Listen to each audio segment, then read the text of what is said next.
how to play your best golf.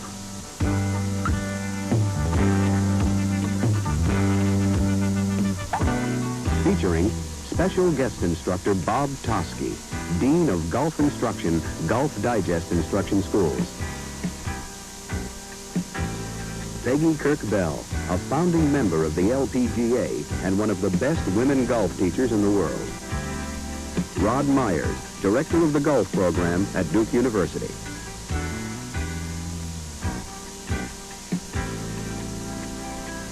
Guest instructor Jim Flick, author and director of instruction, Golf Digest Instruction Schools. Carol Johnson, LPGA Teacher of the Year and a member of the National Golf Foundation teaching staff. Coach Conrad Rehling of the University of Alabama. And series host Gary Wiren, author, teacher, and director of learning and research for the PGA of America.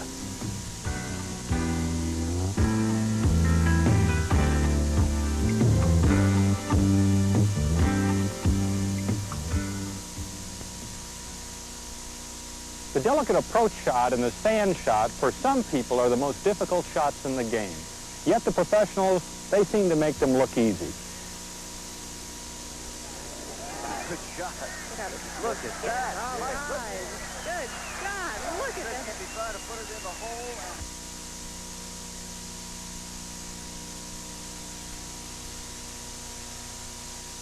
The approach shot is a challenging part of the game. It requires that you know your clubs, that you know the personality and the type of shot that each club produces. When you learn about your clubs, you'll realize that a 5-iron has a very distinct personality. When it's on the edge of a green and you only have a little distance to travel in the air, it'll hit it 1/3 in the air for you and roll it 2/3 to the pin.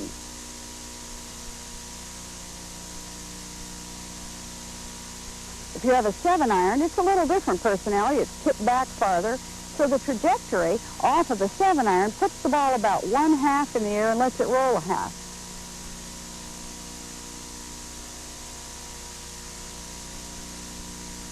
When you get back and you have a trap to go over, then you certainly must pick out your 9-irons or your pitching wedges, your sand wedges, to get the ball to go more than 2/3 in the air and roll on the surface.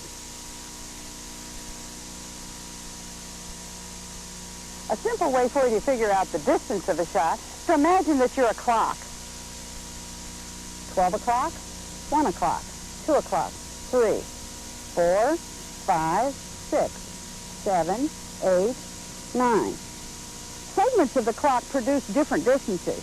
A little segment from 7 o'clock, with my hands at 7, and then over to 5 o'clock will produce approximately a 15-yard shot. And it doesn't make any difference whether you're using your 5, your 6, your 7, your 8, your 9, or the pitching wedges. If you want to go 30 yards, you allow your hands to come up to about 8 o'clock and swing over to 4 o'clock. Notice that in that action, there is no bending of the wrist at all.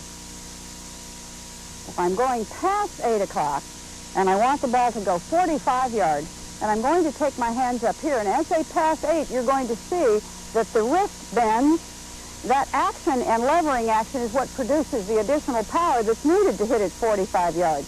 As I come through, I release the power at the ball, and as I go over to 3 o'clock, you'll see them bend one more time. This is a typical approach shot. I'd normally start my approach from back in here. It serves two purposes. First, I've picked out a spot that's right in line with the flag and where I'm going to be placing my club to aim my club. The second is that I'm envisioning my shot. I really want to feel that shot going over the trap. I believe in my pitching wedge. My pitching wedge has that angle built into it. I just have to let the club do the job for me. We make mistakes when we try to artificially get that ball up over there. All I have to really do is take an ordinary shot. I'm taking a very normal stance. My ball is placed slightly forward in my stance. This time I'm going to swing back from 9 o'clock to 3 o'clock and just let the club do the work.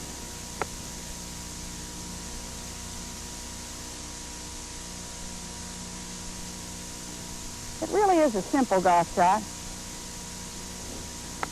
Not very complex. You can see that I'm not doing anything artificial to do this. The club itself is doing the work.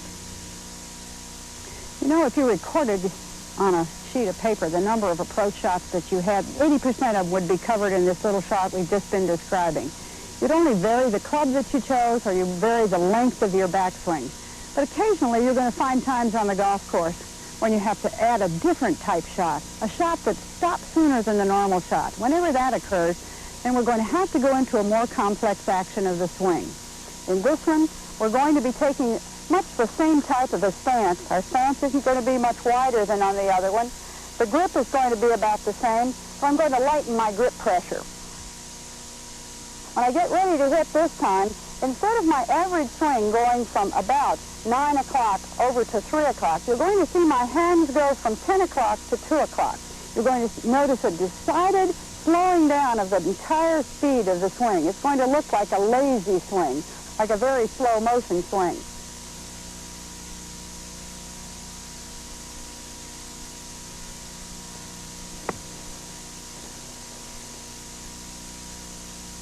Learning this speed is important because that's the big change between level 1 and level 2. Everything else is pretty much standard. I'm not changing things in my mind, but I'm changing the speed of my swing.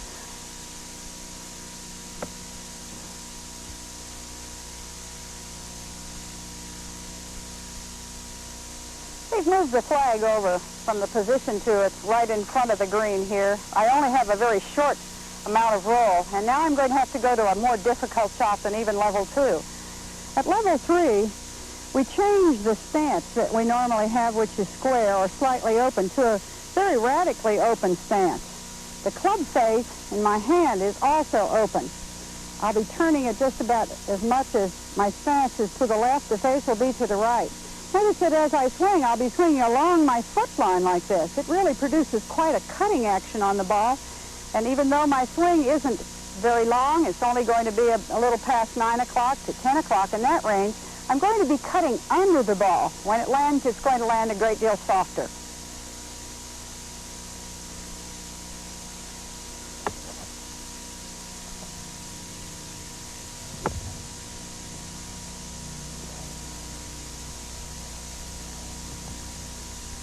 We brought the pin in a little bit closer to the edge. Now we don't have much room to land at all, so we're going to have to pull out just about every stop we can in making this shot. Where my stance would normally be a square stance, I'm going to open my stance rather dramatically. That's going to produce a pass that goes to the left. The face will be more open than normal. I'll turn it like that before I hit. The ball is placed farther back in my stance, allowing me to hit a more downward action on the ball. Then I'm going to be thinking about the length of my backswing. It's going to be up higher than normal. I'll be taking the club from 10 o'clock to about 2 o'clock. I'm going back to that feeling of a slow motion shot.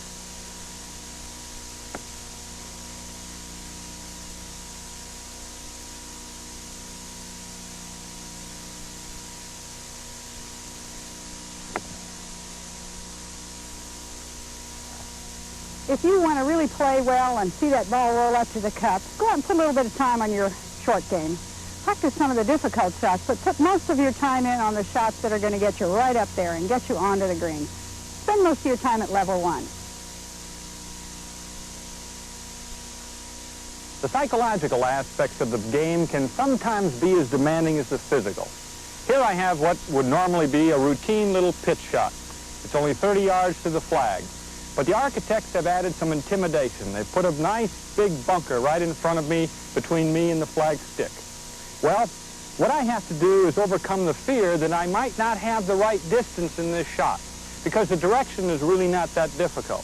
So I've devised a little way to help me forget about the bunker and say to myself, I'm positive that you have the right distance. I call it dialing for distance. I imagine a little dial on the top of the club, and I'm 30 yards away, so I dial it to 30.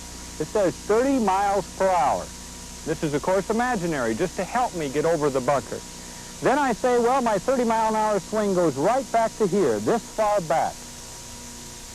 And I know then if I go that far back, I will have the right distance, because I've done it with practice. And so then I say, just a 30-mile-an-hour swing, a 30.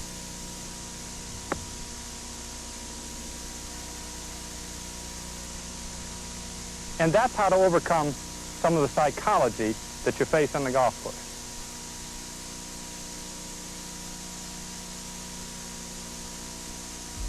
Most good players feel greenside bunker play is the easiest shot in the game.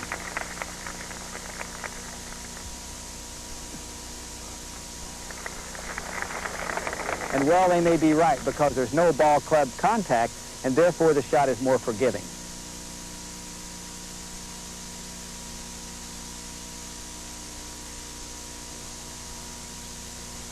It's important that you understand that the ball exits on a cushion of sand.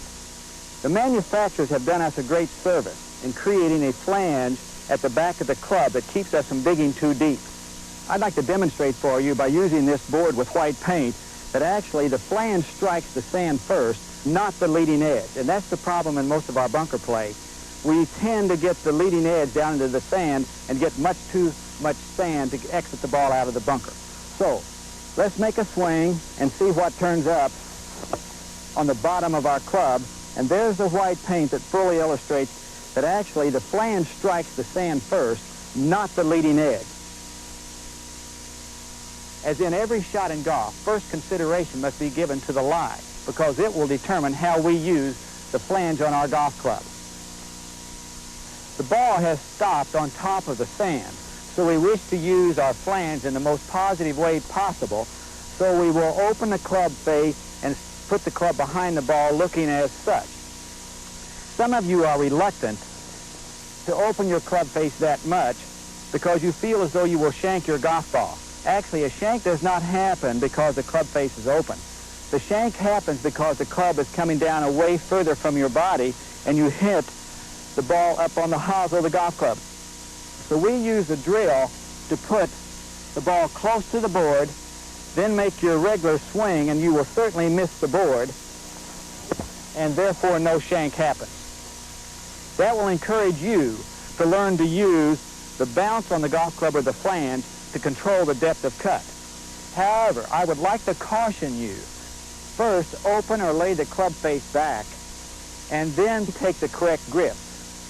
Please do not be careless and place the club in your normal position and twist your grip to accommodate the lie.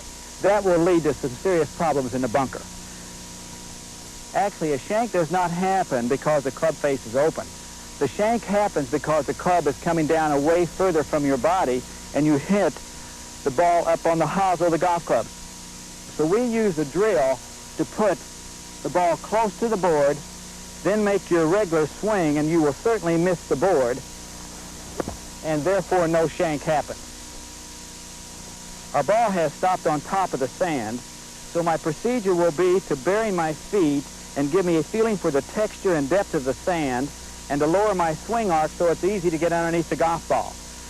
I'll open the club face to accommodate the lie of the ball, and then take my regular golf swing.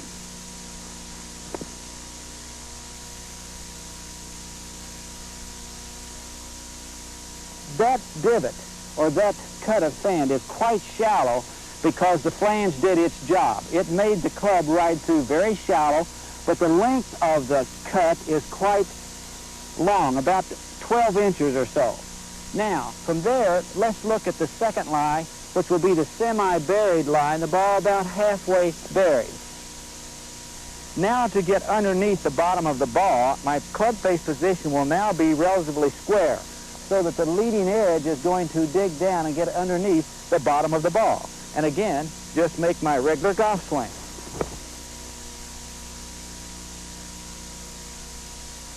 The depth of cut is considerably deeper. The flange was no longer doing the job of making the club ride shallow into the sand. Our third and final lie is the buried lie, which we don't like to find. I must now close the face of the club and turn the toe in to make sure that the depth of cut is deeper. Also, I will again place my feet in the sand to feel the texture and to lower the swing arc, but I'll put a little more weight on my left side and move the ball back in my stance to encourage a more descending or sharper angle of attack to get the club down underneath the bottom of the ball.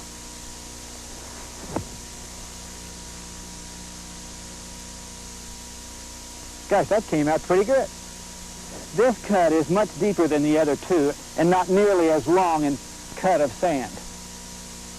So many players feel as though they must do tricky shots out of the bunker. That's not really necessary. And I think you're much better off if you'll try to make your regular golf swing and working at removing the sand from underneath your golf ball and letting the cushion of sand throw it out and to your target. This is a drill that I would encourage you to use to help you develop the ability to control the face of the club with your arms and not your hand. It's the overlap drill with the right hand right over the top of the left, and then you will feel the flange going into the sand. Put your feet in the sand as you normally would, but a long, slow arm swing, feeling and hearing the bounce of the club as it strikes the sand.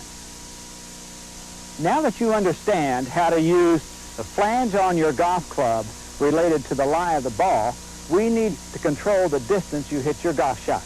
To demonstrate the shot with the flagstick relatively close, I'd like to use this concrete block and get you to visualize the angle of your downswing coming at a very steep angle. Then we get the ball going a relatively short distance. In fact, our swing will feel like a letter V. We will set up with the weight on our left side. We will lean into our golf ball and make the club go quite abruptly upward and downward into the sand, so the power thrust will be down against the sand and the ball will not go too far. And the ball will not go very far with that type of stroke because our swing looks and feels like a letter V. To negotiate the distance of some 30 feet further than the previous shot, I now need to make a swing adjustment so my swing feels more like a letter U. So, again, the concrete block, but I get further back and visualize my club coming in at a more shallow angle. And we see the ball coming out away from its lie in a lower trajectory. Now I must sense and feel my angle more like a letter U. The club will come along the sand at a very shallow angle, and that will put the ball further into the target area.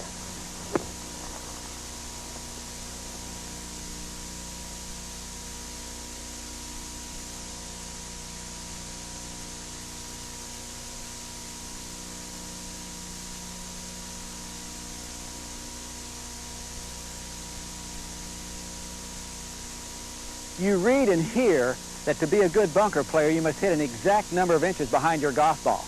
While that may be true for the tour players who are trying to play exact type golf shots, this little demonstration will make you feel much more comfortable in the bunker.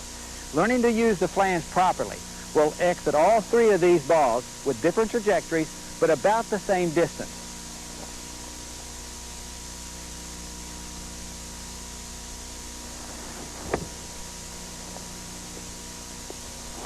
You see, they're all three out and all playable.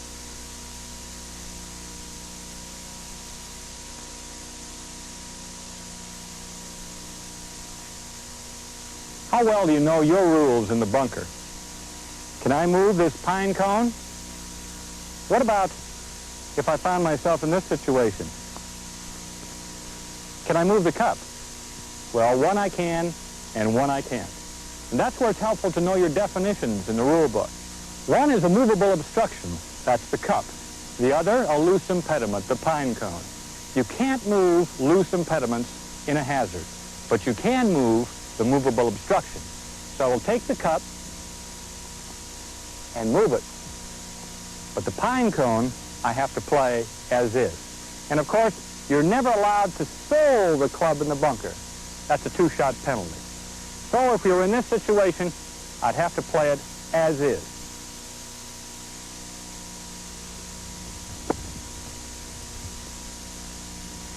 And finally, you need to be a good housekeeper in the bunker.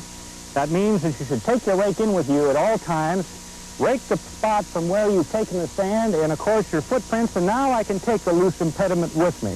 I'm going to exit at the lowest and nearest point to me.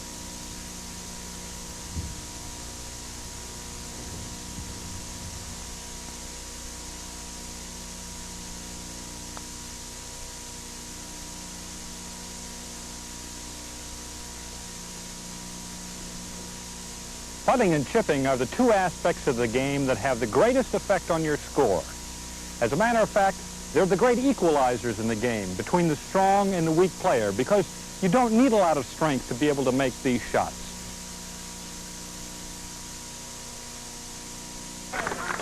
This is the shot again. Ask any touring professional how important it is to practice the scoring shot.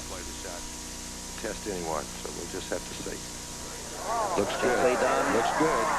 Do you believe it? The basics of the spectacular shot that you just saw are very similar to the chip that Rod Myers is about to demonstrate. Our ball is located about 6 feet off the edge of the green. I've got about 45 feet of putting surface. The shot that I'm going to be trying to hit is a pitch and run or a chip shot, which by definition is a low pitch shot. We want it to fly about 1/3 the total distance in the air and roll about 2/3 on the green.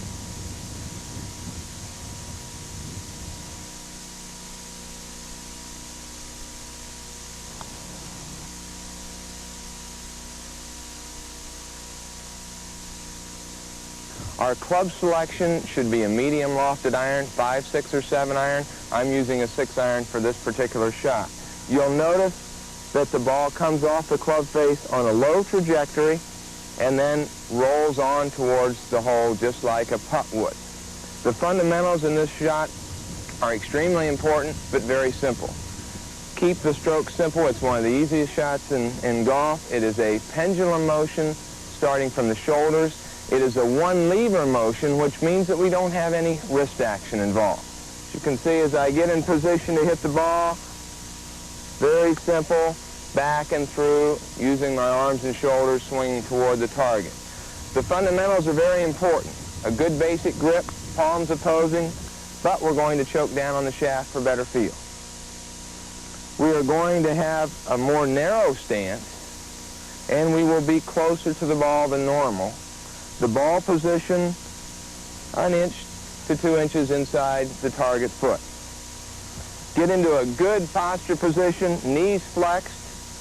Just before we start the swing, move the hands forward, reducing the loft of the club, getting us in a position to hit the ball low and make it roll. We want to swing it back and through and make sure that we hold the position with the back of that leading hand so that there's no wrist break. Remember, pendulum swing, back and forth, initiating from the shoulders, no wrist action. We want to hit a low shot, maximum of roll.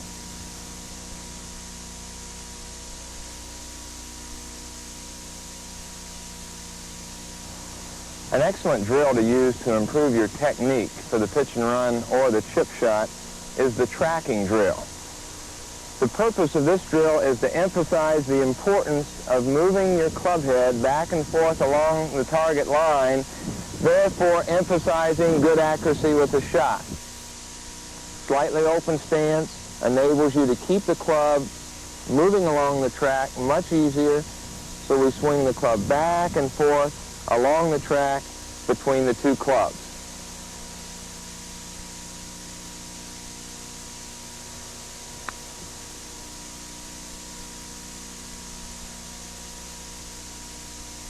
A very good drill that will give you instant feedback on your technique for the pitch and run or the chip shot is the extended shaft drill. Assume your good address position, hands ahead, and it's swung properly, and your leadership with the left hand is the way it should be. The shaft of the club will stay away from your body. Maintain that good one-lever pendulum action, and you can save your side of bruising. Wristy action, the club shaft will hit your side. At address, hands forward, strike, and the club shaft will stay away from your body.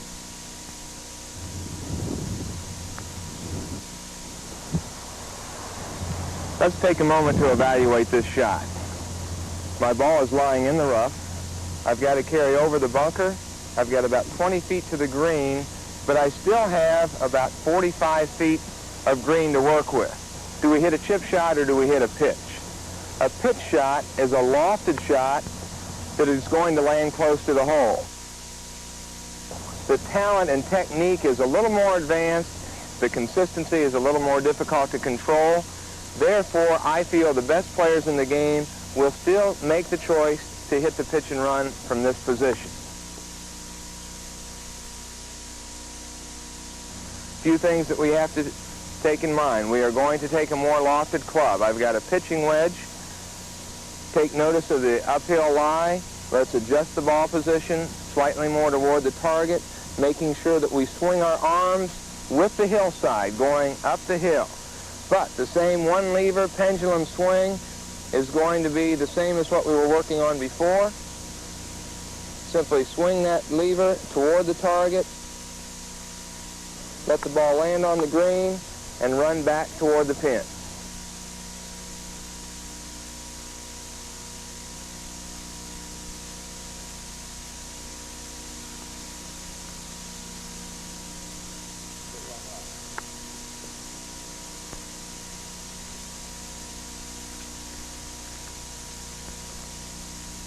I'm practicing a very delicate pitch and run shot here. As you can see, I'm on a very steep slope. I'm about 10 feet off the green. I've got about 20 feet of green, but because of the slope, I've got to land the ball just on the edge of the green or on the fringe. As you take your position in making this shot, make sure you move the ball well back in your stance. Take a lofted club so that you're not afraid of the ball rolling away from you. This is a sandwich. As you take your position, make sure that you're leaning with the hillside, that you get your shoulders sloped properly. The same good principles of the pitch and run or the chip shot, just take it nice and easy, make that ball land right on the fringe.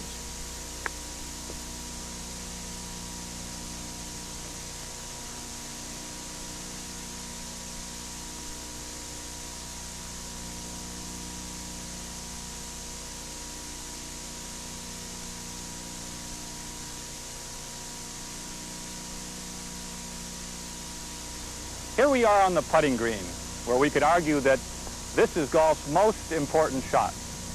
You know, for over a century, man has searched for the perfect putting implement. You've probably seen unique examples in your own golf shop. But he's also been looking for the perfect putting technique. He's tried things not only in a conventional grip, but with reverse overlapping, cross-handed, split-handed, side saddle a la Sam Snead, and with the toe in the air, as does Mr. Aoki in Japan. But we're going to look at some solid fundamentals given to you by Carol Johnson, which will help you to find your own best putting style.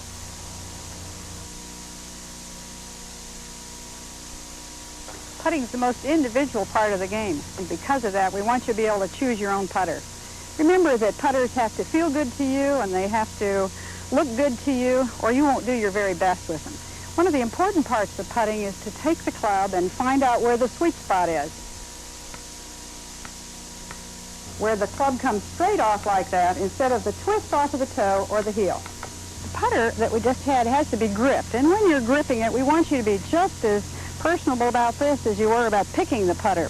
Your hands are really placed on the club much like they were in the regular grip. When they're moved apart, the thumbs come down the shaft a little softer and a little bit more straight like that. And many of us will change the overlapping on the back and reverse one finger in the overlapping so that we get the club all in the right hand where it's sensitive to feel and where it can control the club.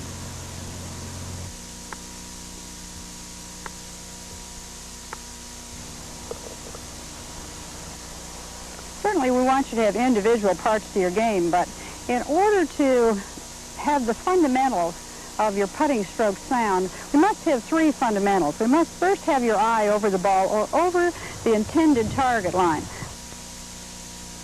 A very simple way to do that is to take your club and hold it over the ball so that the line plumbs right down over the ball and the toe is pointing toward your target.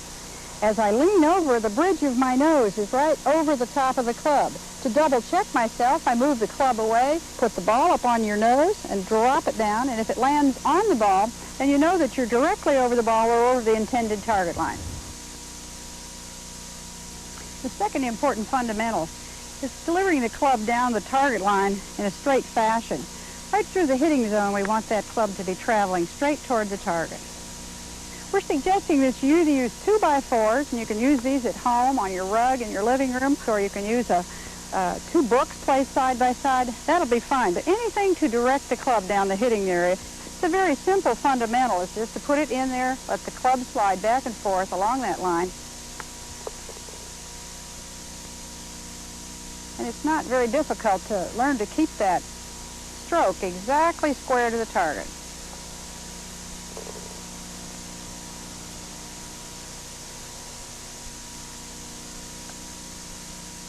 Notice that when we've been putting, that the whole triangular action of our arms is taking the club straight back and straight forward. There is no body action. We're not using our body, and that brings on the third fundamental. It's important that your body not move, that it holds stable and let it just be an arm swing. Just as in Rod's short shot, it's an arm swing. Tempted sometimes to use your body and turn into the long ones. Don't let it happen. Just let a club come straight back and straight forward.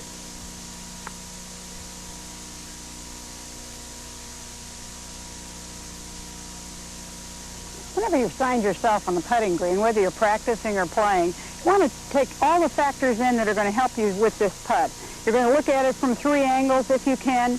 You're going to be walking around, digesting the area, and looking at that area where the putt's going to land. Probably the most important part of getting the feel of this shot is to pace it off from the cup all the way back to where your putt is. By doing this, you tell your mind, this is, for me, a 16-pace putt. I'm learning how much of a 16-pace putt is. I'm practicing them. Telling yourself how far it is gets into your mind and ingrains that thought in your mind. Now from behind the putt, it's important that you take your last final look. You're picking out the spot that you want the ball to cross. I know that the break is going to go from left to right, and I've picked out a spot right at the top of the point of the break. And remember, as you come up to it, your putt is straight out over that spot, letting the curve of the ground curve the ball. I really don't have any thoughts that I'm going to make this putt. I'd like to, but my realistic mind tells me that I'd like to end up about 3 feet around that circle around that cup. I'm putting straight for the spot out there and letting the ball go around the corner. Each time I practice, I'm saying to myself, 20-pace putt inside the circle.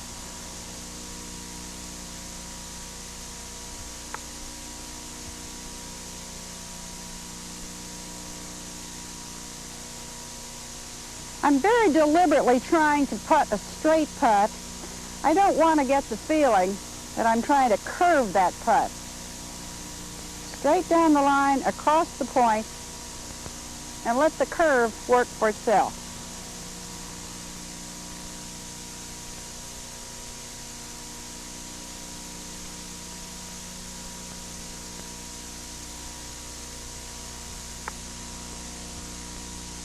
This distance that I'm using is a makeable putt. I feel when I get ready to hit it that I can make it. So every time I hit it, I'm going to try to hit not just to the cup, but about a foot beyond, so that I have plenty of chance to get this ball in the cup.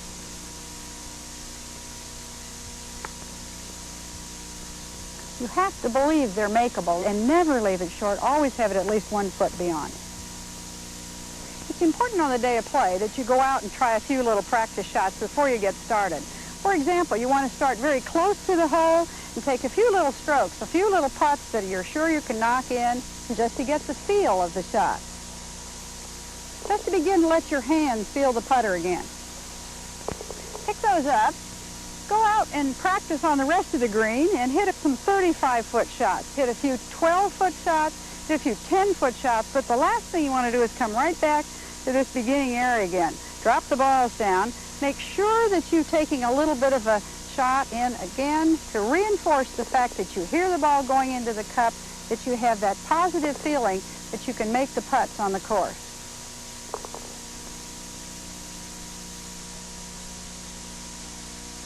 Over the years, the rules of golf have changed. On the putting green, not too many years ago, in fact, it was the 1950s, we used to have to negotiate stymies.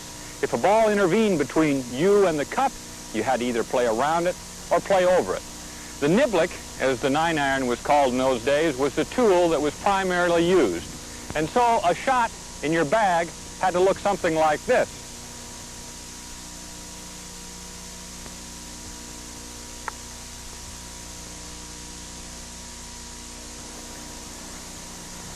Of course, I'm not allowed to strike the flagstick with my ball when my ball's been resting on the green. I can use the flagstick from off the green, however, and there's no penalty. Another thing that the flagstick is sometimes used for is when your partner or caddy want to show you the line on which you should putt. In that case, they're not allowed to touch the line, but only indicate it momentarily. Also, you're not allowed to improve your line on the way to the hole by tapping down irregularities in the green, but you are allowed to do this. For example, my ball has just struck the green and taken some spin backwards, and I can fix my ball mark. In fact, I should be fixing my ball mark. And I also could remove loose impediments from my line. But just in front of me, up near the hole, there are some spike marks. I'm not allowed by the rules to improve or to fix those spike marks, and not until after I have putted. So I just will take my stance and grip, forget that they're for the time being, make my putt, and fix the spike marks after I've holed out.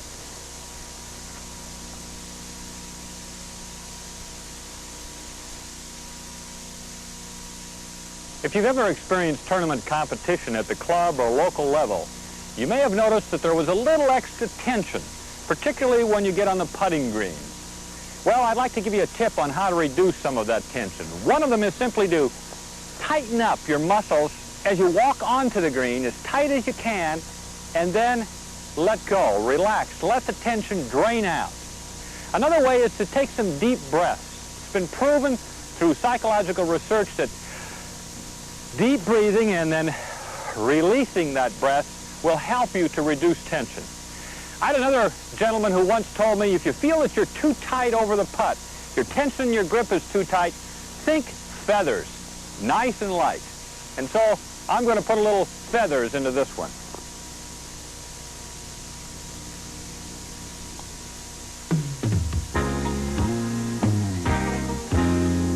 Even the best golf professionals occasionally rely on that old-fashioned technique, body English, to help coax the ball those last few inches into the cup.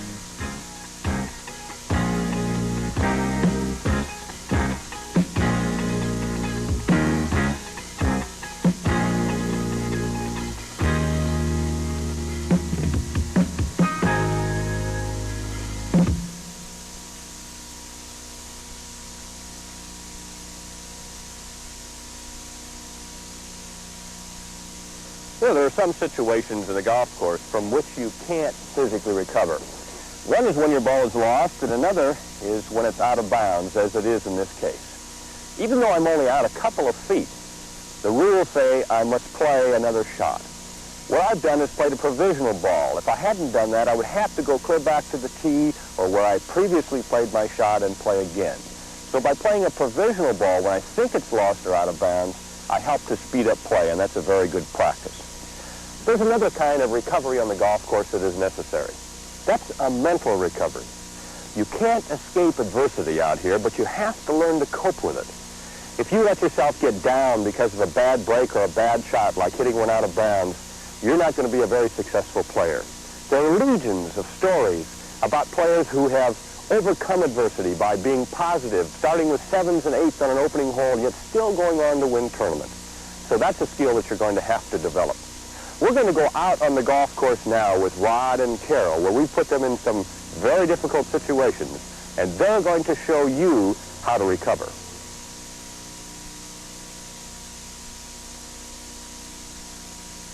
Finding your ball in a fairway bunker can be a very challenging shot. It's not a time to panic. It's a time to let your mind work and carefully evaluate the situation.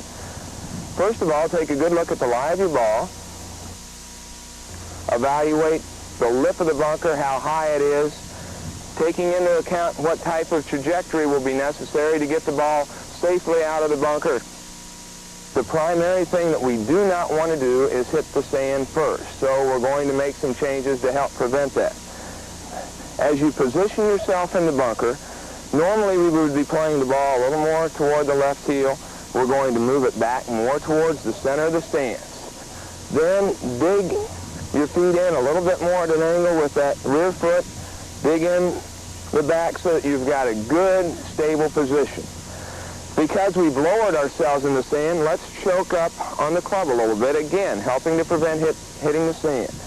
Because we're buried in the sand, we're not going to have the normal leg work that we may have in the grass. Therefore, our swing is going to be restricted. This should have been brought in with your club selection. I've got to take more clubs from the fairway bunker than I would from the grass itself.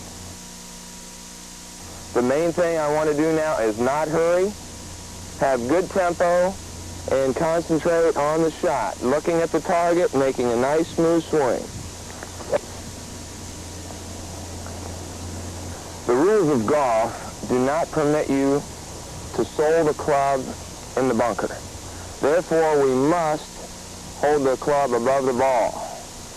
Again, we've choked down on it. This will help us from touching that sand and keeping us from hitting behind the ball during the shot.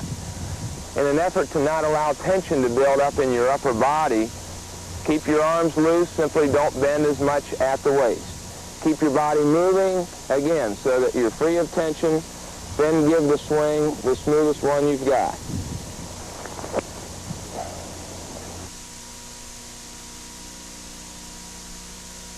When you find yourself in the rough and you find pine cones or pine needles around your golf ball, you can remove them. You can get rid of them, but be sure that if you remove them within a club length of the ball, that you haven't moved the ball, because that's going to cost you a one-stroke penalty. Look at the ball. Decide what the lie looks like. You're always going to play the lie over the distance. You're going to take a club that's going to get you through the thickness of the rough. I picked a 7-iron to get out of here because this rough is fairly deep.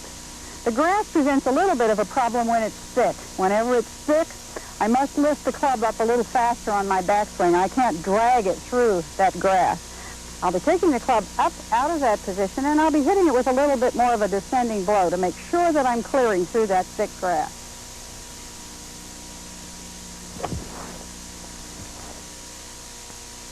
Remembering that the important thing about this shot is that you're playing the lie and getting the ball out of that position before you're worrying about the distance.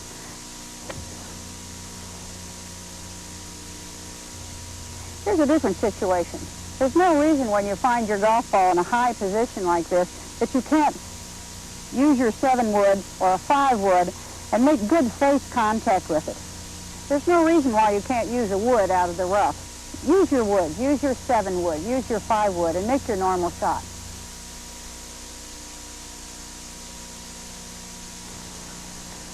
In this game of golf, we do not find ourselves always in a perfect lie. So today I'm going to talk a little bit about uneven lies. And one of the key thoughts that we should have when we're working with an uneven lie is balance. You must maintain good balance in order to make a good golf swing. The uphill lie is probably the easiest of all the uneven lies. First of all, you want to play the ball off your higher foot. Secondly, we will tilt our shoulders to follow the slope of the hill. And third, we will take a 3/4 swing and finish high, following the hill.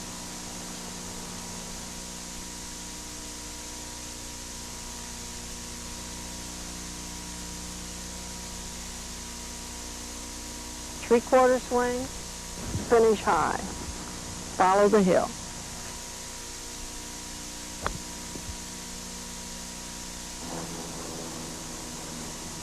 When you find yourself on a downhill lie, it's the same principles as your uphill lie, which means that you will play the ball closest to your higher foot, bring it back off the right foot, and you have selected a club with a little more loft because your 7-iron will become a 5, and you will play that 7-iron. You will tilt your shoulders with the slope of the hill, so you get a good shoulder turn. You take it away with that turn, and you follow the hill down and through. You will tilt your shoulders with the slope of the hill, follow the hill down and through.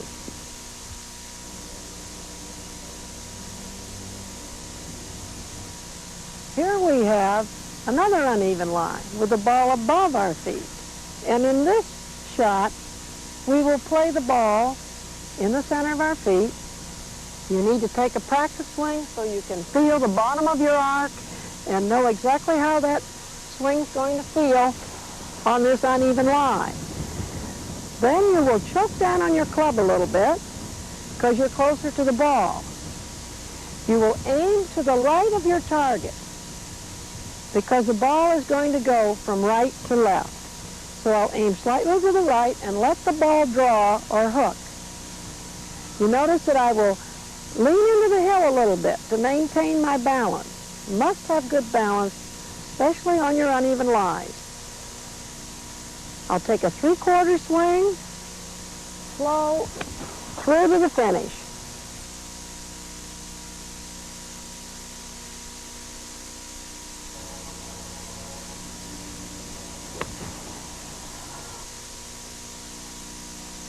When you find yourself with the ball below your feet, this is probably one of the most difficult lies you can have. There are 4 things that you should do. Number 1, instead of reaching for the ball, you should step in a little closer to the ball and flex your knees, putting the weight back on your heels a little bit to maintain better balance. Number 2, you would stand to the left of your target line. Here's your target line. You would play down the left side of the fairway, lining up hips, shoulders, and body all to the left because the ball will tend to slice or go from left to right. And I will take a 3/4 swing, again, for more accuracy and more control. And I must make sure that I make a nice, smooth shoulder turn in that 3/4 swing back and through. And notice how I stay down with it longer. The tendency is to come up. And this is what we want to guard up against. Stay with it and swing out and through.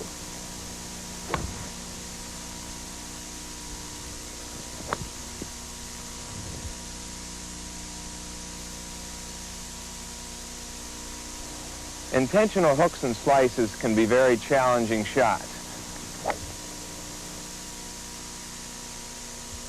They're not nearly as difficult as most people believe them to be. If you can put the club face onto the ball squarely, you can make it curve. The important thing that you must realize, the position of this club face, the moment it strikes the ball, will determine whether it slices or hooks. If the face is open, you get a clockwise spin, it curves left to right. If the club face is closed, you get a counterclockwise spin, it curves right to left. As I set up for this intentional slice, this board indicates our line to the target. It's blocked by trees, but the club face should aim that direction. This board indicates my open pathway to the left. Make sure as you set up to hit that you aim to the left side, to the open area. The club face now, rather than aiming to the left, aims back to the target. So therefore it is in a very open position at address. The important thing now is that you must swing the club down the open area. The tendency for many players is to push it right into the trees. I must swing into the open area. I have to have confidence that the open club face will slice the ball around. Good setup, swing the club along the pathway toward the open area and let it slice back.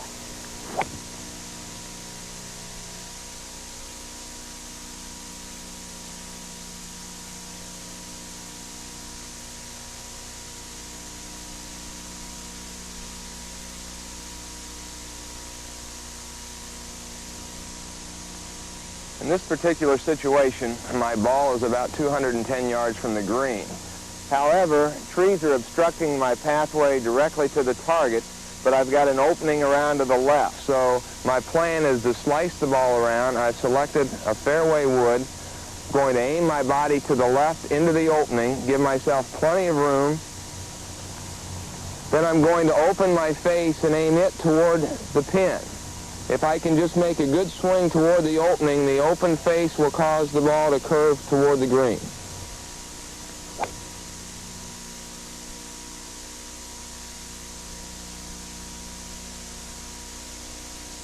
Hitting the intentional hook can be just as easy as the slice. The primary factor you must remember, the club face must be closed when you hit the ball. This board indicates our line to the target. This board indicates our line to the open area that our body must line up on. Again, we aim the club face toward the target, which is going to be very close to the position we're standing in. Therefore, as you get in position, make sure that you're aiming to the right of the target. Your club face is still aiming toward the target. Once you've got everything set, make sure you swing the club out to the right and have confidence that it will hook back.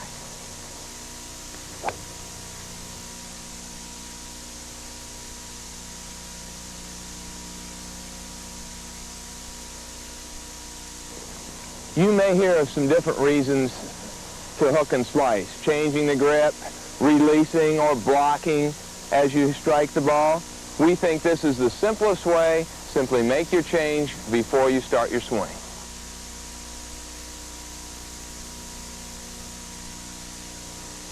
In this particular shot, my ball's still lying a little over 200 yards from the green.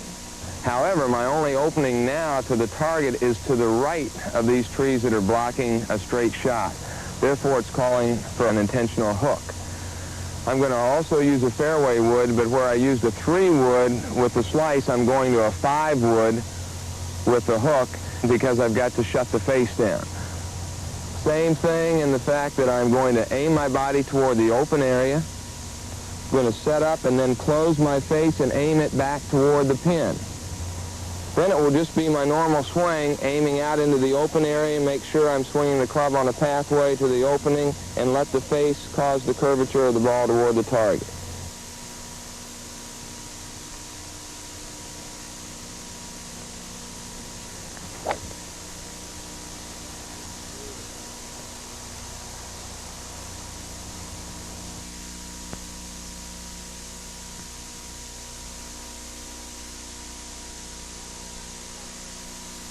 Whenever you find yourself in a position where you have to hit a ball over an object or under an object, it's important that you know the trajectory of each one of your clubs. If, for example, you want to hit the ball into the wind or under a branch, then it's important that you play the ball back in your stance, that you play your hands farther forward, that you keep in mind that the shot is going to go low and under the tree using your less lofted clubs. Your swing will be lower on the follow-through, and you'll feel that low feeling under the shot.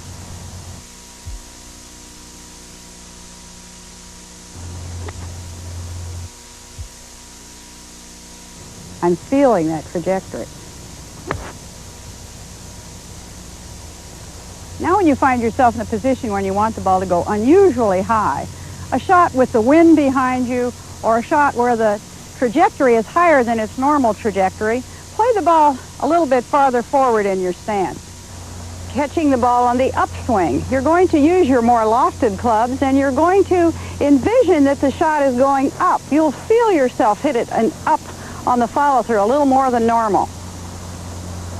My imagination is allowing me to see the shot go over the tree right now.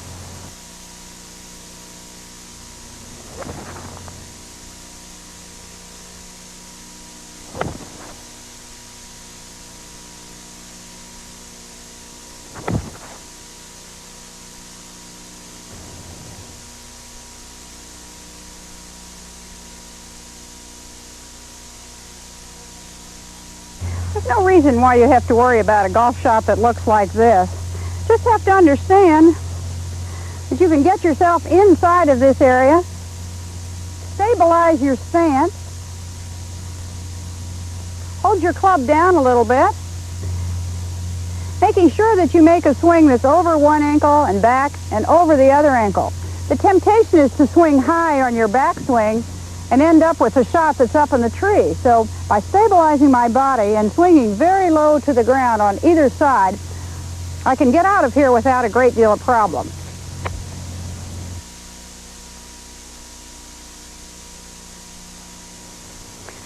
If you find yourself in this position and you've decided not to take an unplayable lie, there are about 3 ways you can get out of this shot.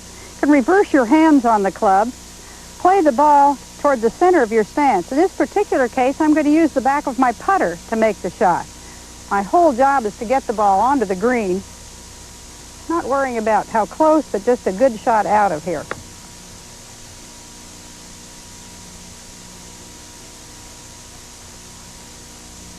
Another shot you might use is to take your club, taking an 8-iron or a 9-iron, invert the face, again, reverse your hands, play the ball in the center of your stance, and again, just get the ball out of the position onto the green.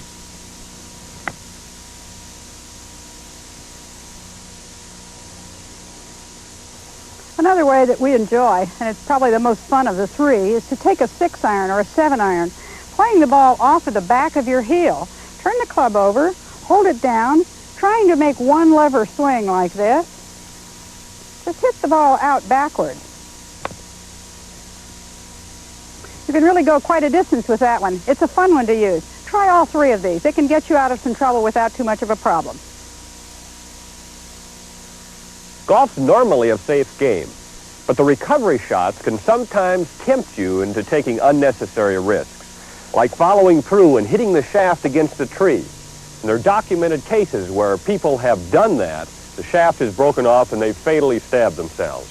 Also be careful when you're in a group of trees about hitting a ball that could rebound and strike someone else and injure them. The idea is you should try to recover, but don't take unnecessary risks. In every kind of profession, you learn some little tricks that can help you. And even though that looks maybe impossible, there are some things you can do which will help you get that out. And so I just want to show you how to hit it. First of all, you do have to get a good, stable base with your foot. You have to dig in a little bit more because you're going to make a hard swing at this one. Secondly, you choke the club down, turn the toe in and close the face, and hold on as tightly as you can with your hands, as firmly as you can. And then lean to the left, well into the bank, and then do this. Sure you're gripping tightly and firmly.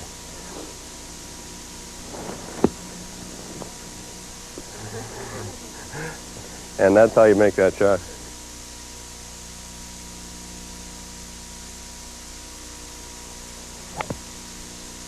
Sometimes we face situations on the golf course from which it's either impossible or unwise to play, and that's what I have here. I do, by the rules, have the opportunity to declare it unplayable, and that's what I'm going to do. I can take the ball and drop it 2 club lengths, no nearer the hole, away from this location, or I may go along the line drawn between the flagstick through my ball as far back as I'd like to hit my shot from there.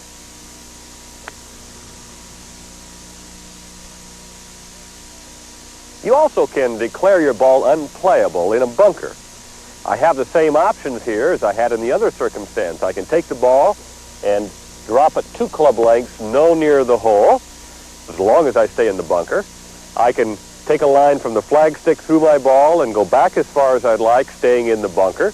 Or another one that I can use in either case, and that is to go back to the spot where I hit my previous shot and play from there.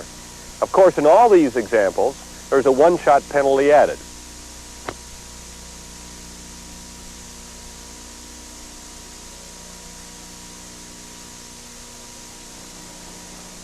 Well, I've hit my ball short and managed to pull it into the hazard, and now I've got to make a decision. Actually, I have several choices. One of them is that I can play the ball from that position, but since I'm heading in the direction toward the flag, I wouldn't get a very good stance, and it's just too risky. Secondly, I can take the ball out of the hazard and place it 2 club lengths from the margin of the hazard, or if there are stakes here, from the edge of the stakes, no nearer the hole, face the hole, and drop the ball over my shoulder, and as long as it doesn't roll more than 2 club lengths, I have a correct drop. Another option, which doesn't appeal to me in this case, is to be able to take a line from the flagstick through my point of entry and go back along that line, as long as I don't go near the hole, and play from there. Of course, the last option is always to go back from where you played your previous shot and hit from there. So those are the options that I have in this particular case. The other part of my recovery is a mental recovery. I can't do anything about what has already happened. I just have to take my penalty. I'm lying here in 3, having hit the ball in 2, dropping it, 1 penalty shot. I can still make a 4 if I hit a great shot. And that's the way I've got to think about it, in a positive way, and that's what I'm going to do.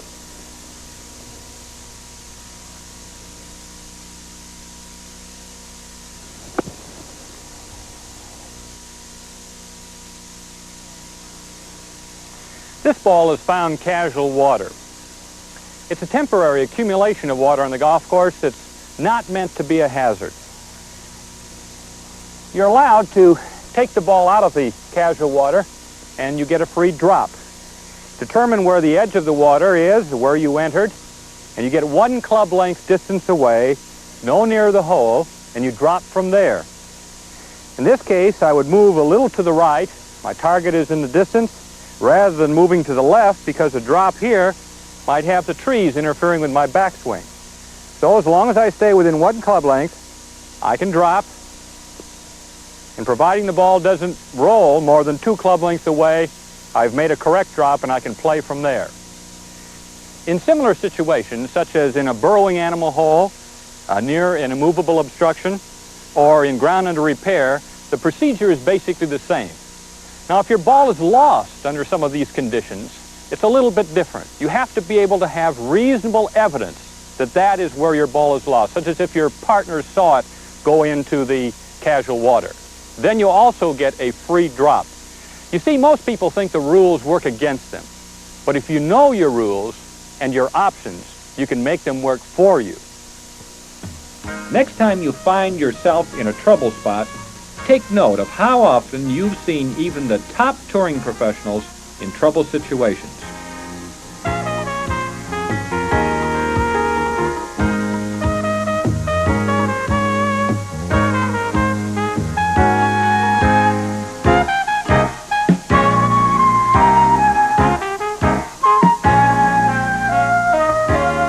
One of our fine PGA professionals, Paul Bertheley, told me a few years ago that the greatest fallacy in learning was the expectation of execution from suggestion. The idea that someone could tell you something about the golf swing and it would automatically go into your muscles. It's just not that easy. You have to practice. In fact, one of the most elusive things in golf is to develop confidence. And confidence only comes from preparation. And preparation is practice.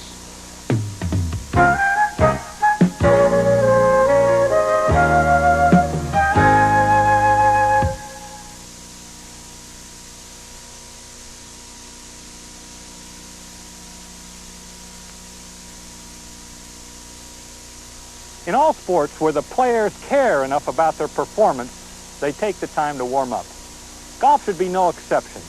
We want to encourage you to do that, as Jim Flick and Peggy Kirk Bell are doing now as they prepare for their round of golf. Peggy, how do you like to start your warm-up session?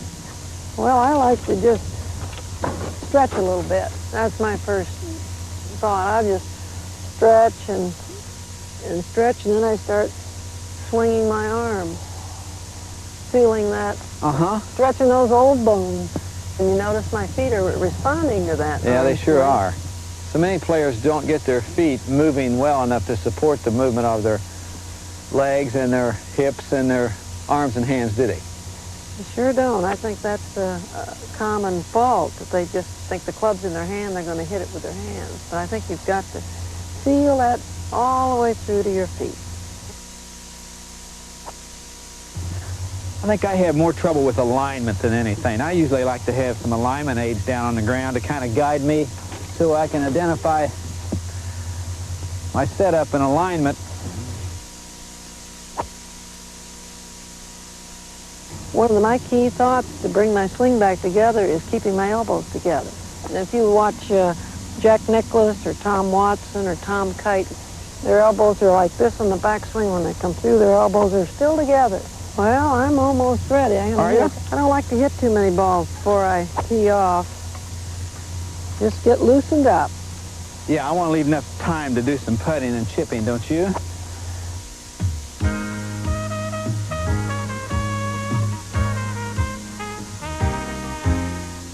Peg, would you not agree in your teaching and playing experience that the average golfer thinks too much once he gets on the golf course? I think he's trying to change his golf swing out there and build one instead of trusting one.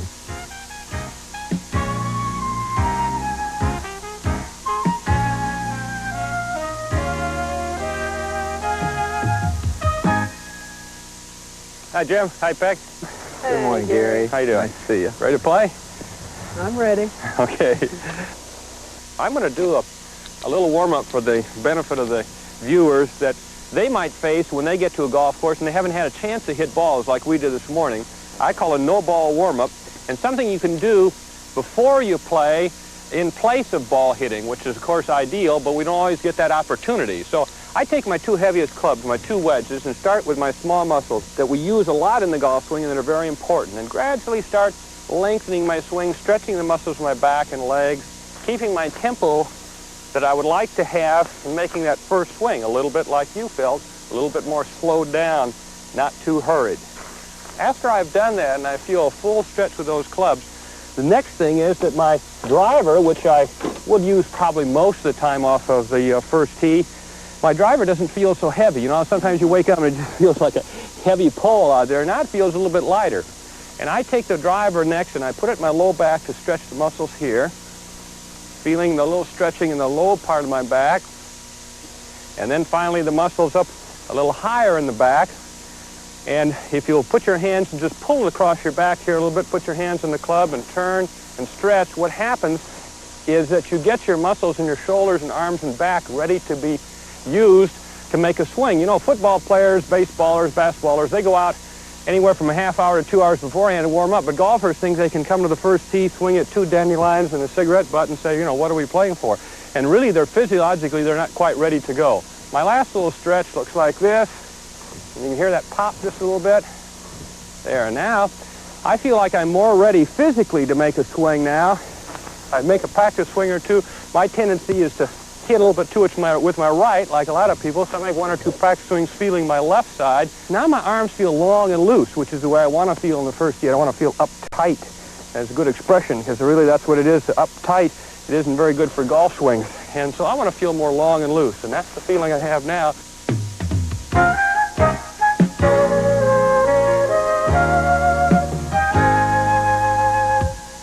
I think the thing that help our people most at this point is to find out what we do when we go out to play, how we prepare ourselves. It's the first tee, what are our first tee thoughts? And Jim, why don't you start us off on your thoughts for the first tee?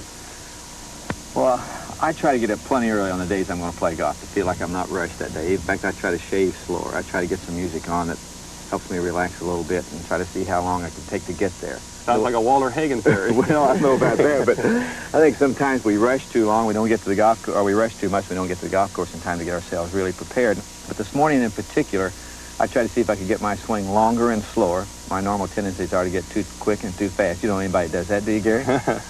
I've done it a few times. How would you describe this hole and tell us how you're going to play it?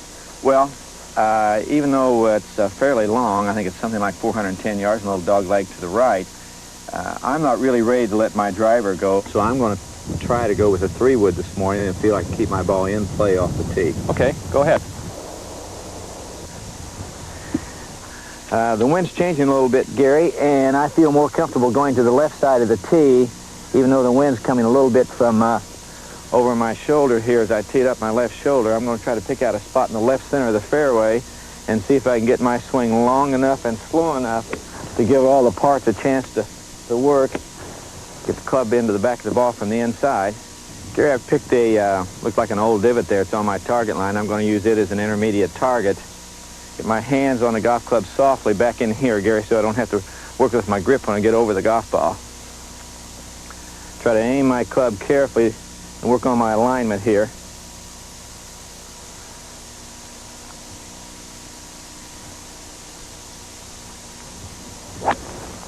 Good shot. Good swing. That's a beauty. That's kind of what I had in mind. I do a lot like you, Jim, is that I try to pick a spot down here, but I've also picked a target down there. There's that second hump, and I can see my ball going right, starting in that hump, and just kind of falling off the right. I use a lot of mental imagery when I play. That seems to help me more than working on mechanics. And I don't really have to go at this course with my longest, biggest hit right off the bat, even though this is a fairly long hole. I think that's a bad way to start because our tendency is we're not quite ready for that. And when we swing too hard, we won't get it into place. I'm going to use a driver here, and I'm going to hit it about 80%, 75, 80%, what I call in second gear, kind of like a little safety shot down there. I'm just trying to make good contact. I'm not going to hit it real hard. I'm going to hit it less than full effort. Just start the game going, get out there and play somewhere. So I'm going to play a little cut shot down the left, coming back to the right, and set up for that right in my grip and alignment and aim. There we are. And now ready, and just like you said, Jim, now you just got to let her go. Oh, that's a good swing, Gary. And she drifted back, and we can play that one from there. Yeah, that's Peg, well done. you're next. I'm ready. Okay, Peg, your play. What do you think about, Peg, when you get on this first tee? I know you've had a lot of experience. You've played the LPGA Tour for over 20 years. I think it'd be helpful for both us and the viewers to see and to hear what you do on the first tee shot. Well, first of all, it's important that I get off this tee, Gary. I mean, there are a lot of people around, and I want to start out with a good feeling off the first tee. So my mental thought would be to not try to hit it too hard. Make a good swing and finish the swing, and I would take a practice swing off my back so that I know I was really swinging through it. No, I read one time where Peanut said, happiness is getting off the first tee on Sunday with a lot of people standing around. Is that what you're talking about? Oh, it really is. Must pick a spot out here. Oftentimes, people just stand up and they see the big fairway and they just swing out there, and you must pick a target, just like it was a pin. So I'm going to pick the left center here, taking my stance. Going to swing within myself, take two little waggles, and as you notice, I dance a little in my feet, keeping in motion. Oh, that's a good one, Peg. That's right down the middle. It's a keeper for sure. Thank Really you. a nice motion, Peg. Let's go get him.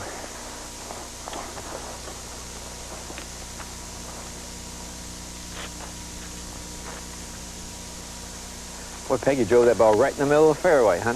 Right. It's like about 155 from here, so. Well, Gary, I'm going to pick my 5-iron because I would normally hit a 5-iron from 150. Mm-hmm. And with that wind behind me, it's going to help me at least maybe 5 or 10 yards. So I'm going to choke that club down maybe an inch and really play it with a smooth swing. Trust it. Always take a little practice swing. Just line it up.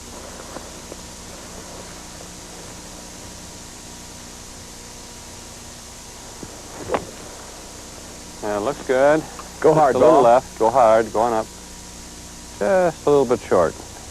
Okay. I didn't quite catch it. Right. But Okay. Well, the ball ended up in the light rough on the left-hand side, a little bit of a downhill lie. I've got about 145 yards. The ball should fade a little bit from left to right, and I want to take a practice swing and identify where the club's going to run into the ground. Felt fairly comfortable there.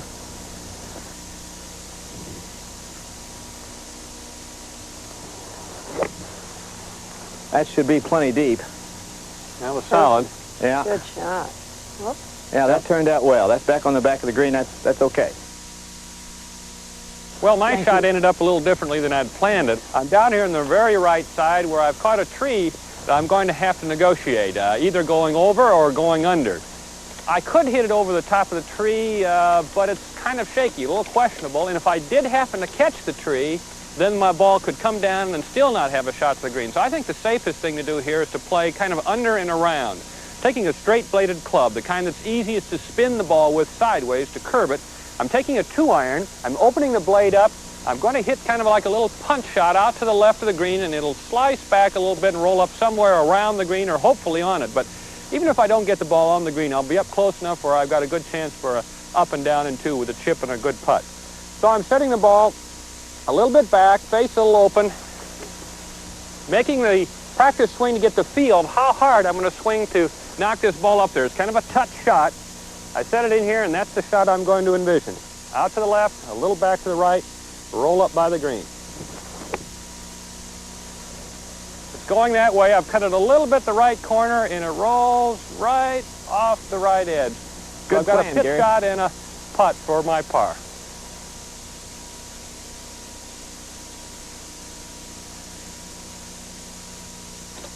Here I have a uphill lie and the pin fairly close. So I've selected my pitching wedge. I'll walk up here to take a little better look at the green, come back down, and naturally I automatically choke down, and I'll stand with a slightly open stance. Take a practice swing to feel the amount of force I want to give it. Then I'll come right in and put it right up there. That's a good one, Peg. Beauty. Nice work, Peggy. My ball's sitting up on top of the grass, and I don't want to slide my club underneath it, so I'm not going to use a lot of loft and 9-iron. My hand's a little ahead so that I catch the ball squarely in the back of the ball in the club face. The 9-iron will just get it up over the top of the green and let it roll to the hole. I take a little rehearsal strokes to feel my distance. And once I've felt the distance, then I picture it, where it's going to land and how it's going to roll the hole. And that's the shot I'm going to hit.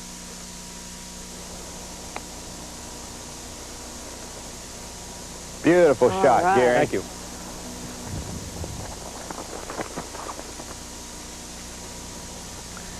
Peg, you want to mark that, and I'm going to kind of get a feeling for distance that I have here.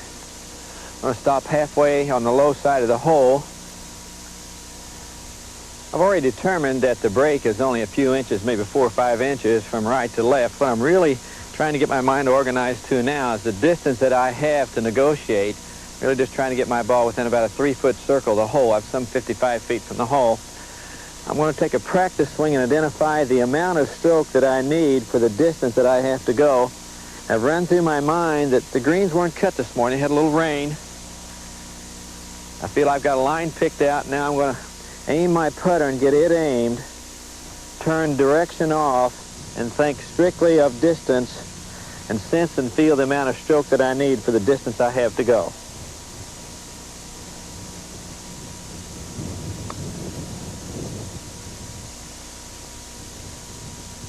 Pretty good. Well, that's not too bad. That's pretty good for distance. Didn't come down any. Well, we all have the ball fairly close to the hole now, and Peg and I have remarked. So we're going to tap these short putts in. One thing to remember on the short putt, the worst thing you can do on a short one is to leave it short. So we're going to all try to get the ball at least to the back of the hole.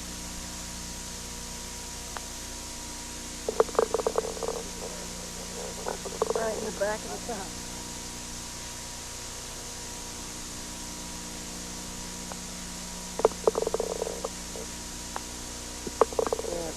Well, I was glad that we all got out of that with par, last hole. Here is Intimidation Plus. It's a par 3, 160 yards from where we're hitting, over the water and sand on the right, particularly for a slicer. This would be a slicer's nightmare because all the problems are to the right. We've got a little wind behind, a little bit across. Jim, how would you handle this one? Well, Gary, I think the key to getting ready to play shots that we feel uncomfortable with is getting our mind at ease so our body can perform. And by that, I would start out by selecting a target area into this green that I would feel comfortable with. In other words, I would want to be quite deep into the green, to the right side of the green, Gary, and that area is quite large, so I feel like I should be able to fit my ball into that target area. We're a little bit downwind, so my swing can be, I feel, longer and slower, and I feel comfortable with that. And I feel a 6-iron would be about the right club to go 160 yards or so downwind into that target area. So then I feel that I've pretty well eliminated the water and the bunkers by my plan.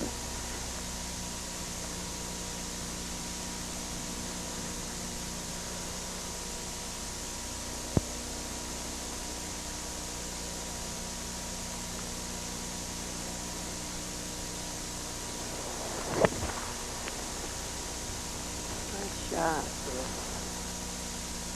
All right. Okay, not too bad. You know, the card says 152 yards in this hole, and Jim, you mentioned it was 160, and so many people just look at the card and they say, well, that's the distance. They don't even take the steps from the marker. We have a marker back here, and it's really 150 exactly from here, but there are 10 more paces from the middle of that green to back where that flag is, so the 160 is very, very accurate. You know, when a golfer faces problems out to the right, particularly if he already has a slice, it tends to tighten him up extra.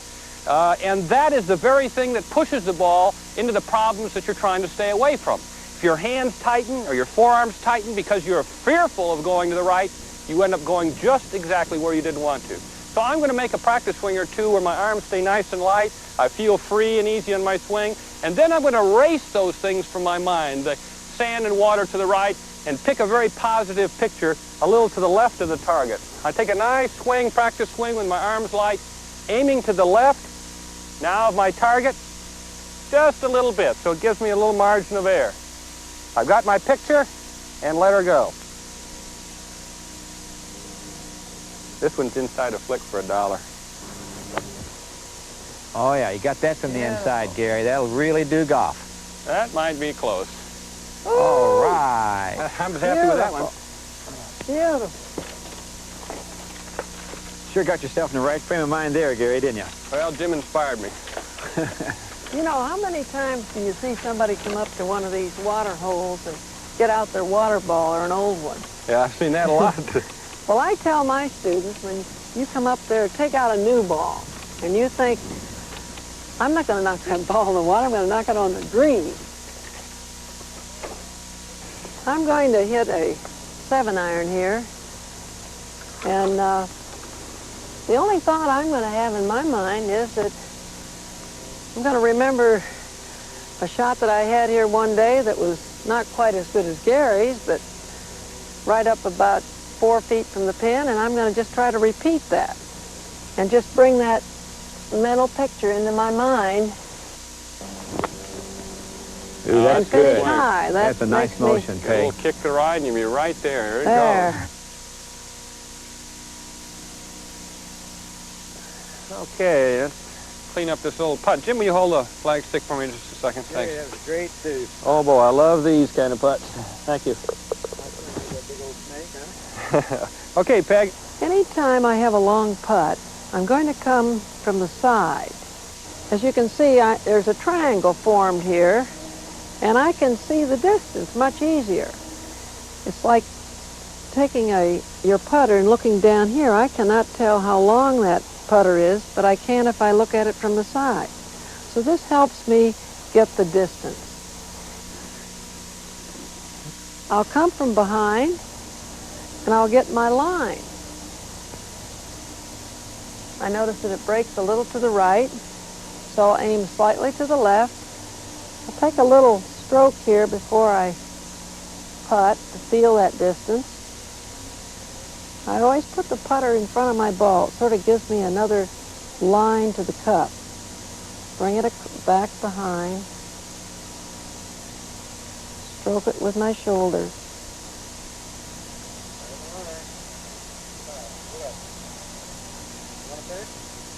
Sure do.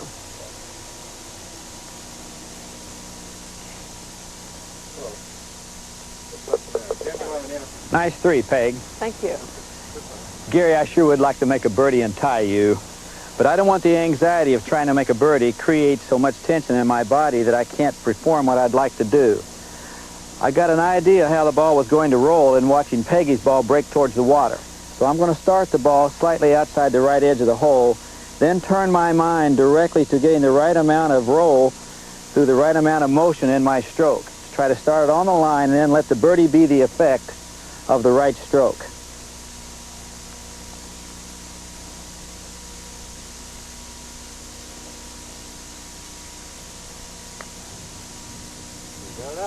Oh. Thank you. Knock it in and we'll see if we can do it next week.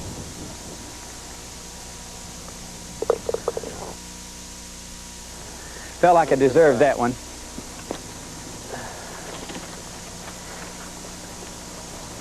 Well, Gary, you went one up on me there. We're only 20 minutes from the clubhouse, and you already got me one down. You almost made your putt. We're got a par 5 here. We can both get there in 2. It's about 500 from where we are right now.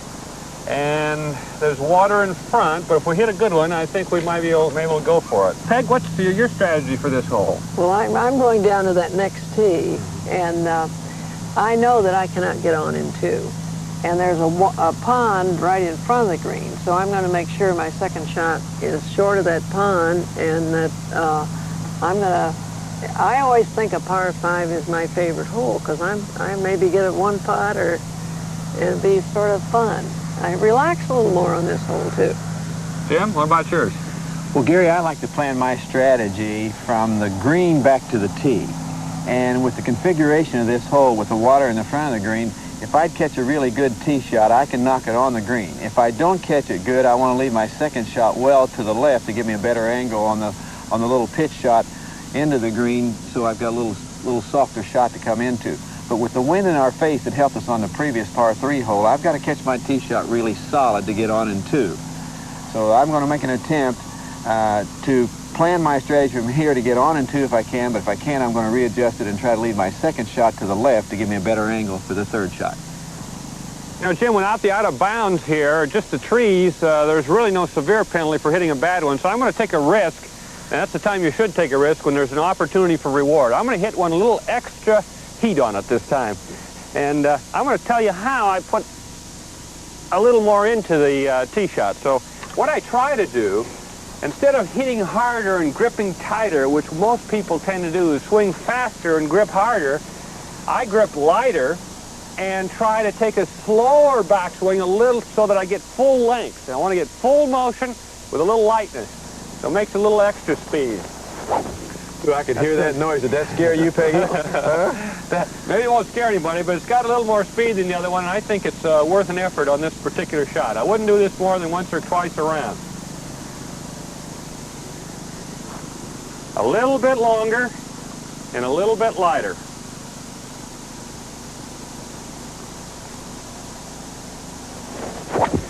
Ooh, you got all of that, Gary. That's beautiful.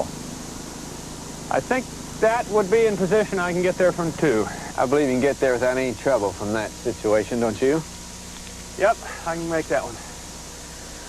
Well, I've got to make one of my better swings, Gary, to get there in 2, and I like your approach.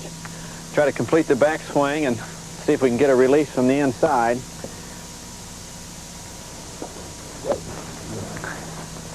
Wish I was as strong as you are, Wiren.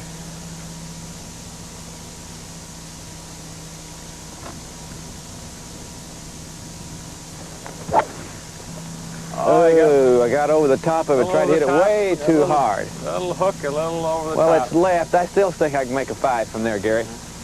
What'd you do that one?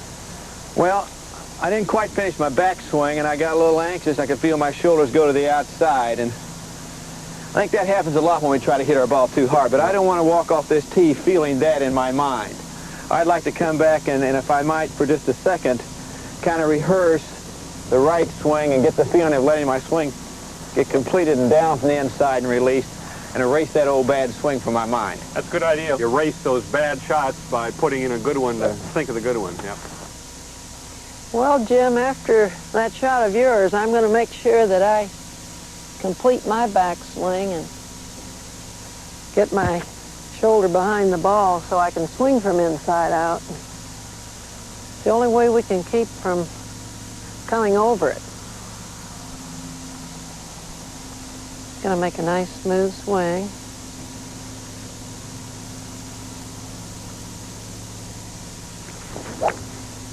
Ooh, that's your best swing of the day, Peg. All right. Down the middle again. Yeah, really solid and in play. Peg, when you're out playing, what do you think about when you're walking with your ball like we're doing now? Well, I would be sort of relaxing a little bit, and you know, Gary, I try to make my walk the rhythm of my swing. And I learned that from the babe years ago. She really had a very rhythmical walk. And The babe's the Harriet? right. Mm-hmm. What are your thoughts? I just try to have fun, have a good time. You know, the research all tells us that, you know, high energy, positive state of mind where you're having enjoyment and fun is where you're going to play your best sports. I don't care what the sport's been. Right. So I just try to have a good time. You're like Lee Trevino. Uh-huh. I don't play like it. Oh. Well, that's the name of the game. Here comes Jim. Well, I've got to revise my plan that I had on the tee.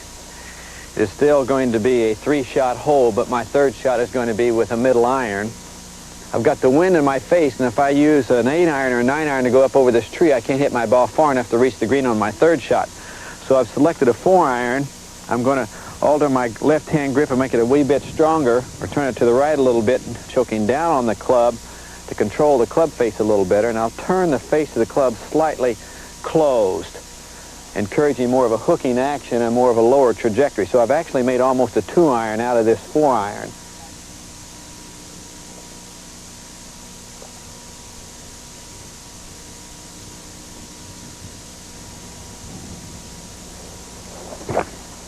Oh, that's the shot I'm trying to play there. That'll put me back in the middle of the fairway, and I should have a medium iron into the green.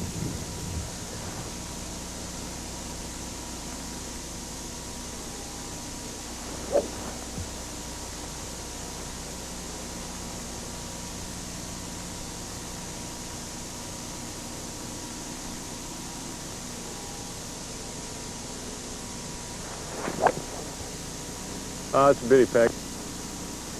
Hit that like you like? Yeah, right in the position I wanted, and I felt like I had good rhythm and balance in that swing. Good shot.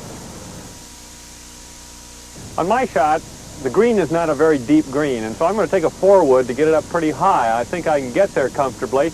The water covers about half the area over on the green, so I'm going to play left here in case I don't get it all the way there. At least I'll land on some dry ground to play from. So I'm playing a little left of the pin.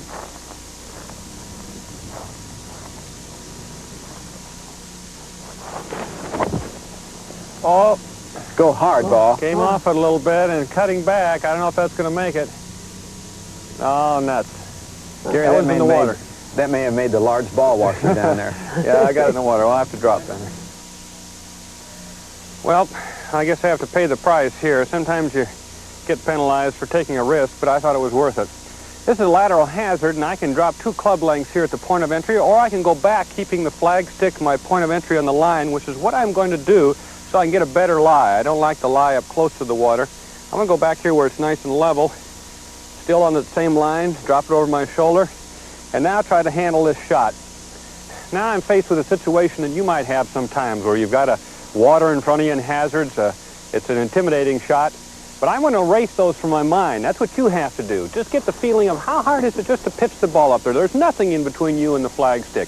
Imagine you're just pitching it up there like you do on the practice range. And that's what I've just felt in my shot. And that's what I'm going to do when I hit this ball. Exactly the same way. Just feel the distance, then hit your shot.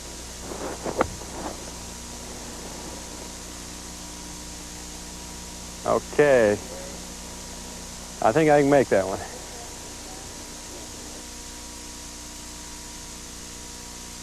Jim and Peg had no problem reaching the green and are both putting for birdies.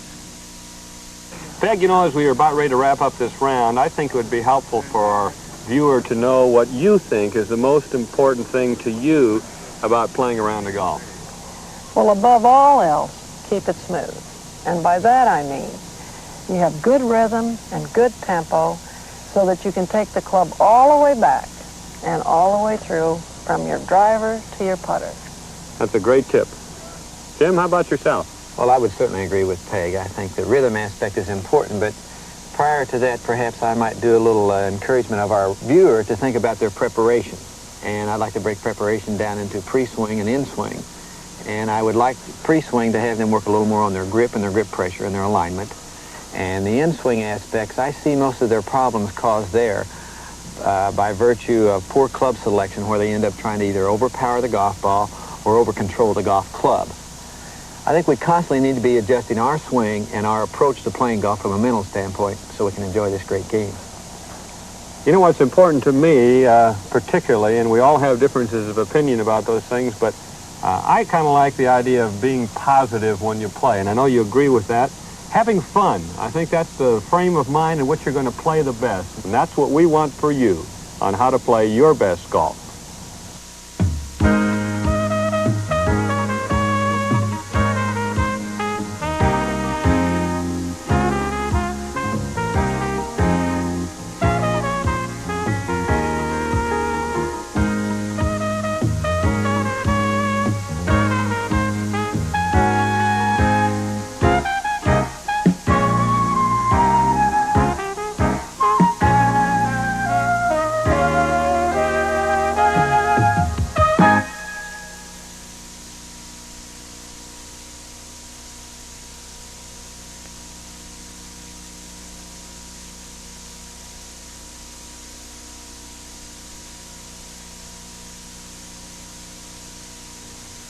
A check that you might use to measure the pressure with which you are holding the club and the flexion in your hands, wrist, and forearm is what we call our vertical hammer thrust. You ought to be able to get some flexion in your hands, wrists, and forearms as you're moving the club around and almost be able to get a vertical hammer motion where you can feel the movement in the head of the club and responding to your hands, wrists, and forearm to create the feel and movement of the golf club. Coach Conrad Rehling will help you learn to get your body and the club face aimed properly. And in this particular drill, we're talking about the path of the club, and we utilize two befores, which shows us the target line, which is the right track, and the left track is what we call the footpath, and our body is parallel to it. So in this drill, we simply put the club down. We must return the club so the club face is square to the target line, and this 2x4 gives me a very good idea of whether or not I'm going down the target line. If the club is turned in, or if the club is turned open, we certainly can't get the ball to the target. Now all we need to do in this drill is simply take the club back and make a small swing at first. We don't want to take a full swing right away, but we can learn how to get the path of the club to the target.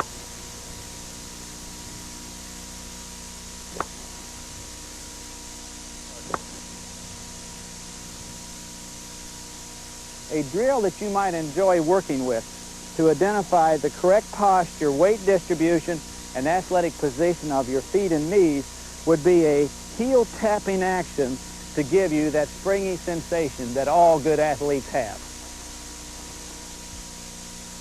A drill is very important there. There's a drill that we call the tee to re-tee.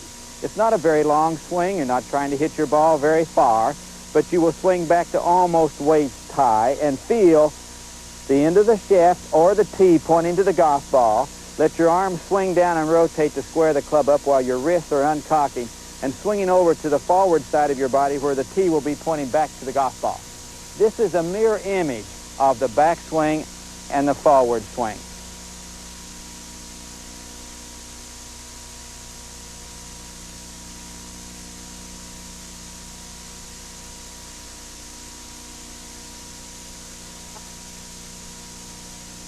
There is a drill that will impart that feeling to you. We have you stand on your right leg and cross your left leg in front of you, and then to get the feeling that you are making the club move with your swingers up, behind your body, around, and strike your golf ball.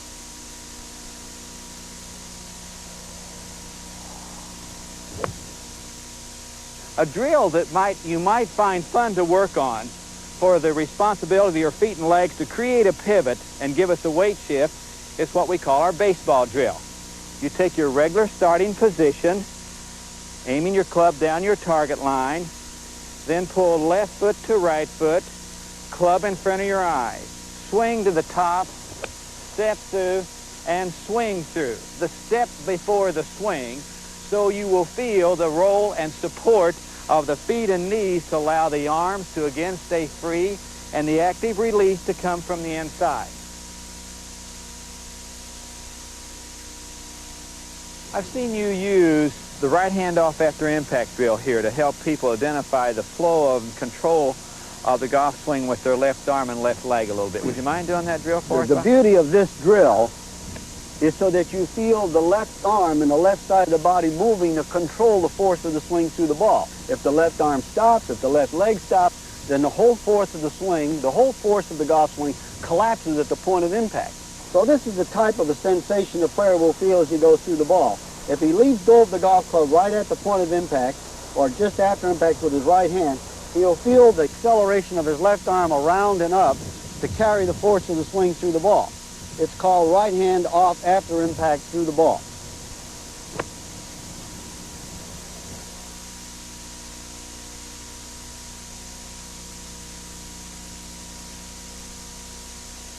Well, that keeps the golf club moving through the ball to carry the ball to the flag. Most weaker players need to work on their left arm. And one of the drills I find most helpful is to make a right angle here, keep this flat, rotate the forearm over, and hold, count of 5, rotate it over, count to 5. You're rotating this forearm and developing that muscle. This is where your golf swing is. Rotates here and there.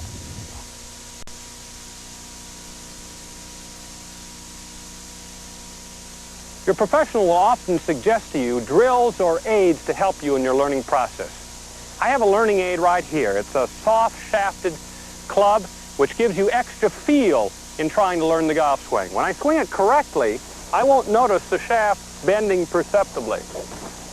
But if I try to hit rather than swing, and I try to hit too soon, like we were doing on the bad shot with the iron, you see the shaft bends noticeably, and I can feel it, and it will give me a very, very bad shot. If you don't have access to such an aid, you can take your own golf club and check it with a simple drill like this. Bad swings sound like this.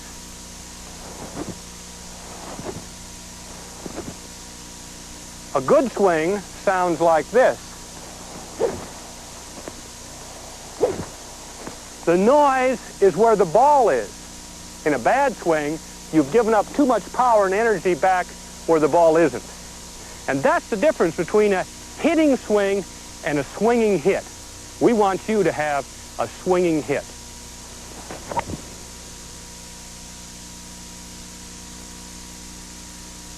One of the little drills that we use to help teach this is by taking the club to get the idea of rhythm of the arms and the shoulders, is simply taking the club up, turning it, and striking the golf ball. That gives us a little bit of an idea of the speed of our arms related to our shoulders. We just turn and hit it.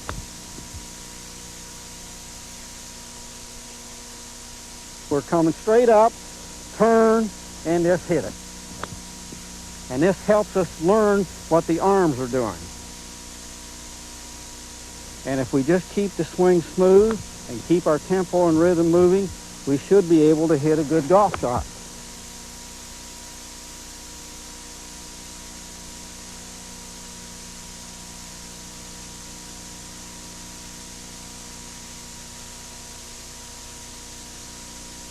On both of these shots, it's important that you lead with the left in order to get the backspin on the ball. You might have a little drill where you would want to brush with your left, brush with your left, making sure that your left goes through to the target, keeping my head steady, swinging that left arm through to the finish. Actually, a shank does not happen because the club face is open. The shank happens because the club is coming down away further from your body, and you hit the ball up on the hosel of the golf club. So we use a drill to put the ball close to the board, then make your regular swing, and you will certainly miss the board, and therefore no shank happens. This is a drill that I would encourage you to use to help you develop the ability to control the face of the club with your arm and not your hand. It's the overlap drill with the right hand right over the top of the left, and then you will feel the flange going into the sand. Put your feet in the sand as you normally would, but a long, slow arm swing, feeling and hearing the bounce of the club as it strikes the sand.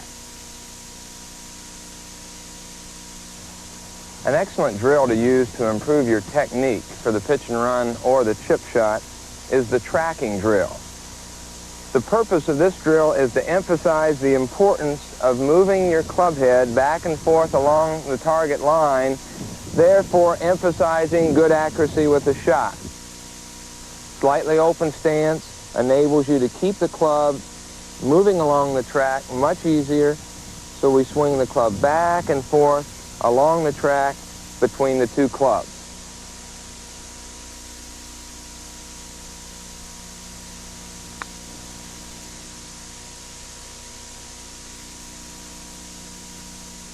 A very good drill that will give you instant feedback on your technique for the pitch and run or the chip shot is the extended shaft drill. Assume your good address position, hands ahead, and if swung properly and your leadership with the left hand is the way it should be, the shaft of the club will stay away from your body. Maintain that good one lever pendulum action and you can save your side of bruising. Wristy action, the club shaft will hit your side. At address, hands forward, strike, and the club shaft will stay away from your body.